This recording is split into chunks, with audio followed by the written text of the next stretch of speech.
Salut à toi, belle étoile. J'espère que tu vas bien. Il y a beaucoup de nouveaux ici. Alors, je me suis dit que j'allais faire refaire une petite vidéo de présentation par rapport à mon histoire, par rapport à l'humaine que je suis. Donc, je m'appelle Aude, j'ai 40 ans. Mon histoire sur cette terre est très liée à la sécurité. Trouver la sécurité à l'intérieur, ressentir la sécurité à l'intérieur, se sentir en confiance sur Terre, avec moi, avec les autres. J'ai grandi dans une famille cartésienne, avec un père docteur en physique, une mère pharmacienne. Donc une famille voilà, plutôt axée sur la matière, la performance, les études, etc.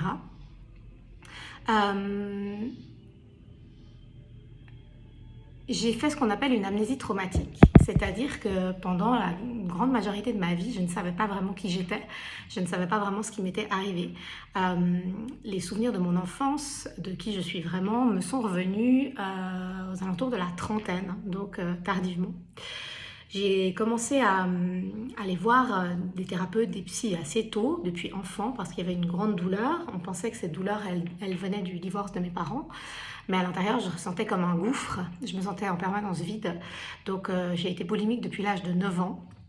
Avec des phases de boulimie, des phases d'anorexie, des phases avec vomissement, des phases sans. Donc mon poids a fait beaucoup le yo-yo, j'ai pesé jusqu'à 120 kilos. Vraiment, je me détruisais avec la nourriture, je mangeais des aliments que je peux même pas dire ici, parce que c'était pas l'aliment, c'était juste se remplir en fait, et se vider, et se remplir. Donc il y avait des souffrances énormes.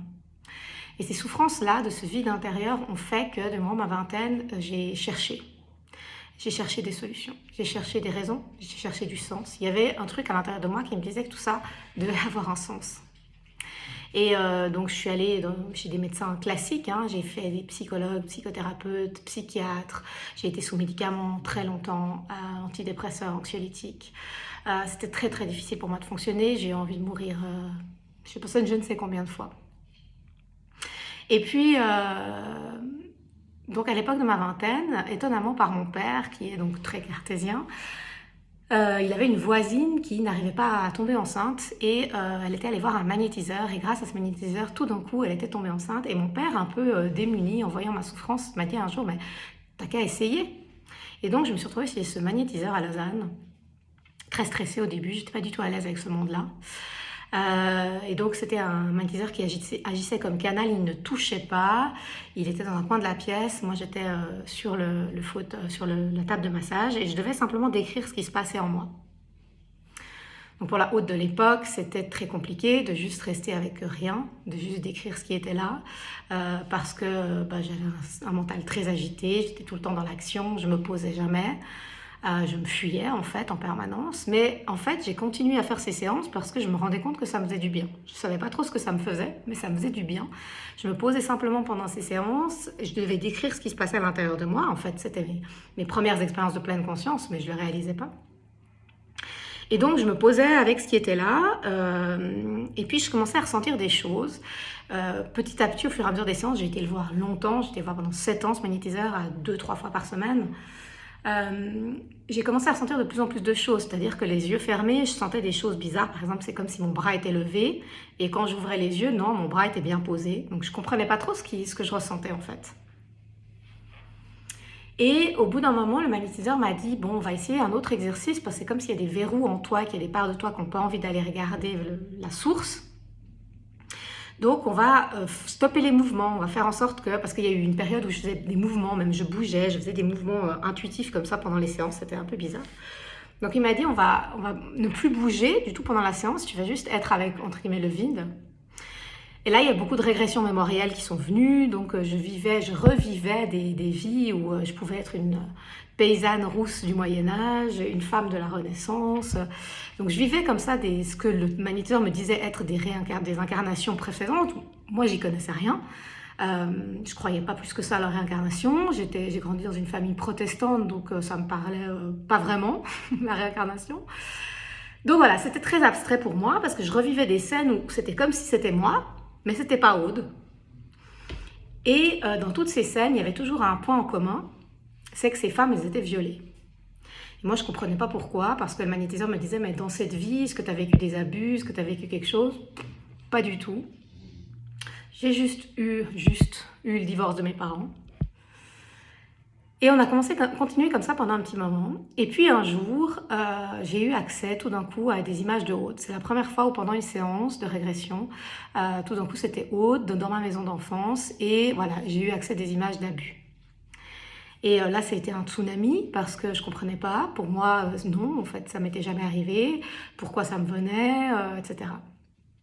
À l'époque, j'étais suivie par une psychiatre à Genève, à qui forcément j'ai raconté ça, parce que forcément c'est très déstabilisant.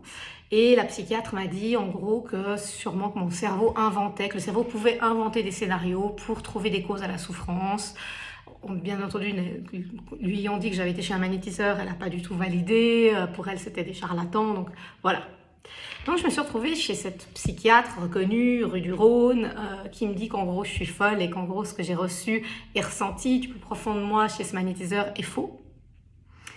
Mais tout est juste, hein, parce que tout ça m'a amené à faire confiance à mon ressenti, m'a amené à croire ma vérité. Donc tout est juste, elle a joué son rôle. Hein. Et donc a commencé une quête de qui suis-je? Est-ce que j'ai vraiment vécu ça? Je me retrouvais dans un environnement qui ne validait pas du tout ces sensations-là. Et donc, j'ai dû aller ailleurs les trouver, mes réponses. Donc, j'ai commencé à voir des guérisseurs, autres que mon magnétiseur. J'ai commencé à voir des guérisseurs, j'ai commencé à faire de l'hypnose, j'ai commencé à faire de l'EMDR. J'ai commencé à faire des kinésiologues, énormément de choses. Avec chaque fois cette question, est-ce que j'ai été abusée? La réponse de mon corps était toujours oui. Et finalement, après avoir fait plusieurs choses, notamment j'ai beaucoup de gratitude, je me suis retrouvée à l'association des enfants abusés à Genève, où c'est la toute première fois où j'ai été crue par quelqu'un, par une femme qui m'a dit que non, je n'avais pas inventé, que 90% des enfants abusés font une amnésie traumatique, ça veut dire que les mémoires sont comme voilées pour nous permettre de survivre et que les mémoires sont rouvertes quand on est capable de les digérer, de les accueillir, de les accepter. Donc c'est la première qui m'a validé qu'il y avait une raison connue à ce qui m'arrivait. Et puis je suis arrivée chez une thérapeute extraordinaire qui faisait de l'EMDR. Donc j'ai commencé à faire de l'EMDR. L'EMDR, c'est une méthode qui a été créée à la base pour les vétérans de guerre, pour guérir les traumatismes, et qui permet d'aller vraiment à la source dans l'inconscient, dans les verrous, parce que quand on a des traumas, et il n'y a pas de hiérarchie dans les traumas, hein, je veux dire... Quand on a un trauma, on a des systèmes de protection qui font que ça verrouille pour nous éviter de souffrir. Et donc, c'est comme s'il y a un voile qui se met sur la mémoire. Avec le MDR, tu peux aller à la source de tes traumas, recontacter ce qui t'est arrivé pour que les émotions qui ont été comme figées dans tes corps à ce moment-là puissent être accueillies, vues, reconnues, exprimées. Et là, la circulation énergétique commence à se refaire et tu peux aller mieux, tu peux guérir. Donc j'ai fait énormément de séances de MDR pendant plusieurs années pour aller à la source de ce qui m'était arrivé. Voilà, j'ai enfin compris ma vie. Donc j'ai recontacté avec des mémoires où j'ai été torturée, abusée, violée au niveau physique, au niveau psychologique, de mes 2 ans à peu près jusqu'à mes 12 ans par des membres de la famille. J'ai été utilisée comme un objet. Donc voilà, j'ai vécu des atrocités, on ne peut même pas les dire, on va juste les dire, c'est déjà violent pour la personne qui les entend. Donc à les vivre, c'est clair que c'était extrêmement difficile. J'ai revécu tout ça, j'ai mis de la clarté sur tout ça pour comprendre qui je suis. Et puis, il y a eu besoin de trouver du sens. Il y a eu besoin d'aller au-delà de « Ok, j'ai vécu de l'atrocité, je suis encore en vie. Pourquoi ?» Et là a commencé une autre quête. J'ai fait beaucoup de méditation. Je suis beaucoup allée à l'intérieur. J'ai vu beaucoup de channels pour voir, parce qu'au fond de moi, il y a un truc qui me disait, mais il y a du sens, il y a de la beauté derrière tout ça, il y a de l'amour derrière tout ça. Il y avait une petite voix qui me disait ça. Mais comment voir l'amour dans la torture? Comment? Bien sûr que d'un point de vue humain, c'est inacceptable et impardonnable ce que j'ai vécu. Mais il y avait quelque chose qui me guidait à aller voir au-delà. Ce que j'ai fait. Et j'ai commencé à rouvrir mes capacités psychiques de plus en plus, à pouvoir connecter avec mon âme, à pouvoir connecter avec mes guides, à pouvoir entendre vraiment le plan spirituel. J'ai pu avoir accès à ma séance prénatale avant l'incarnation. Pourquoi avoir donc choisi de vivre des choses aussi atroces? Pourquoi mon âme m'a infligé ça à mon humaine? Et j'ai pu avoir des réponses. Et j'ai pu voir même de la beauté dans tout ça. J'ai pu voir de la beauté dans tout ça. J'ai pu voir beaucoup d'amour dans tout ça. Ça, c'est pas quelque chose que je vais te vendre ou essayer de te convaincre. C'est quelque chose qui se vit, de se reconnecter à cet amour derrière les épreuves. Et je te souhaite de le vivre. Donc aujourd'hui, 40 ans, je suis en paix avec ce que j'ai vécu. Je suis en paix avec l'humaine que je suis. J'ai énormément d'amour pour mon humaine. Énormément d'admiration pour mon humaine. Vraiment, j'ai pas du tout honte de le dire. J'ai fait tout ce chemin pour pouvoir dire ça, mais vraiment, je l'aime mon humaine. Elle est incroyable, Aude. Elle a une force incroyable. Je suis fière d'elle. Je suis hyper fière d'elle. Et derrière mon humaine, il y a une âme. Il y a une âme qui avait une mission. Il y a une âme il y avait un sens de vivre tout ça. Il y avait un sens par rapport à mes précédentes incarnations, mais il y avait aussi un sens par rapport à ce que je suis en train de vivre ici et maintenant avec toi, avec nous, sur Gaïa qui est en train d'ascensionner. Parce que je serais pas en train de dire tout ça, de faire des soins, bien sûr que je serais pas ce que je suis si j'avais pas vécu ce que j'ai vécu. C'est une évidence. Et je pourrais pas... c'est au-delà de comprendre le discours que je dis, parce que quand je parle de beauté du plan, ça peut paraître un peu superficiel. Oui, c'est bien beau de dire que derrière les épreuves, il y a de l'amour. Mais moi, je l'ai incarné, ça, cette lumière. Tu vois ce que je veux dire? C'est-à-dire que vraiment, je suis allée au plus profond de ce que l'homme peut faire de pire à un enfant pour y trouver de l'amour. Et aujourd'hui, vraiment, j'y vois de l'amour. Ça ne veut pas dire que j'excuse. Ça ne veut pas dire que j'excuse ce qui se passe dans la 3D. Ça ne veut pas dire que j'excuse la violence. Ça ne veut pas dire que j'excuse la maltraitance. Pas du tout. Hein. Alors, il ne s'agit vraiment pas de ça. Il s'agit juste de jouer ou de voir les dimensions. Voir qu'il y a la dimension terrestre sur laquelle nous sommes incarnés, linéaire, où il y a, entre guillemets, le bien, le mal, les gentils, les méchants, les victimes, les bourreaux. Et quand on est dans ce plan-là, la haute victime a des droits, a le droit de se sentir victime, a le droit de ressentir des émotions, a le droit d'être en colère, a le droit de souffrir, a le droit de porter plainte. Enfin, ça, c'est une évidence hein, sur ce plan-là. Ce qui m'a aidé dans mon parcours et ce que j'aide les personnes que j'accompagne à faire, c'est faire et aller sur l'autre plan. Alors, il y en a plein des plans, hein, mais là, j'image avec un autre plan. Et sur cet autre plan multidimensionnel, où là, il y a la conscience du sens, de la beauté, de la perfection mathématique de l'univers, des choix d'incarnation, pourquoi on va choisir de vivre ça dans telle incarnation, qu'est-ce que ça amène à l'un, à l'autre. Et c'est quand je parle de beauté, c'est vraiment de cette perfection mathématique des choix d'incarnation et du plan qui nous aide à voir l'amour dans la douleur, qui nous aide à voir la beauté dans l'épreuve, qui nous aide à voir le courage derrière la souffrance et la peur.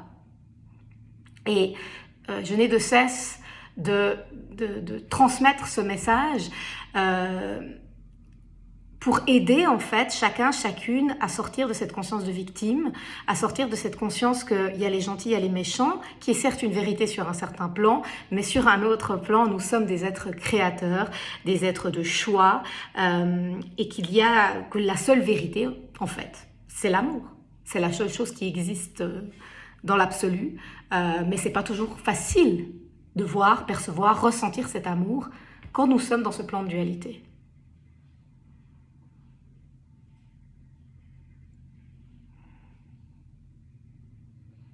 Aujourd'hui, j'ai 40 ans. J'ai mis 40 ans pour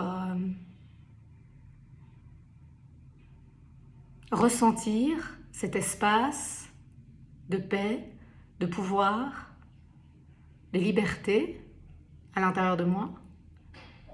C'est pas fini. J'ai pas fini. Je crois pas qu'on a fini un jour. Je suis en chemin.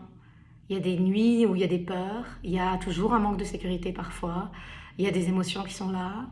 La petite Aude est toujours là. Je m'en occupe. Je l'aime. J'en prends soin. Mon humaine ressent de l'injustice parfois. J'ai des fois de la peine dans les liens, dans les relations. Enfin, je suis en chemin en fait. Je suis juste une humaine en chemin qui fait de son mieux. Mais je suis aussi une âme. Je suis aussi une âme. et ce qui me permet de vraiment vivre la beauté sur la terre, ce qui me permet vraiment de vivre la joie, cette joie qui est au-delà de l'émotionnel, cette joie qui est un espace pur à l'intérieur, ce qui me permet vraiment de vivre cette joie-là. C'est cette connexion avec mon âme, c'est cette connexion avec ma multidimensionnalité, avec quelque chose de beaucoup plus grand que moi, qui me dépasse, qui dépasse totalement mon humaine. Et c'est ça mon intention, c'est de contacter de plus en plus cet espace-là et de vivre mon quotidien en tant qu'Aude depuis cet espace-là.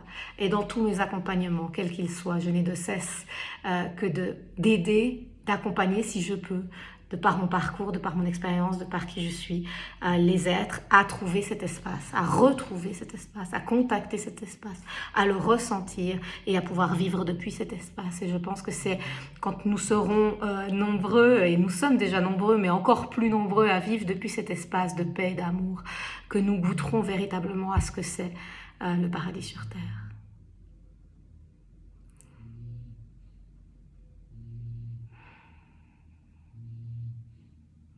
Merci de m'avoir écouté. Merci de m'avoir entendu. N'hésite pas à me partager en commentaire s'il y a des résonances par rapport à ton histoire. Et voilà, je t'embrasse. Je te souhaite de vivre une magnifique journée.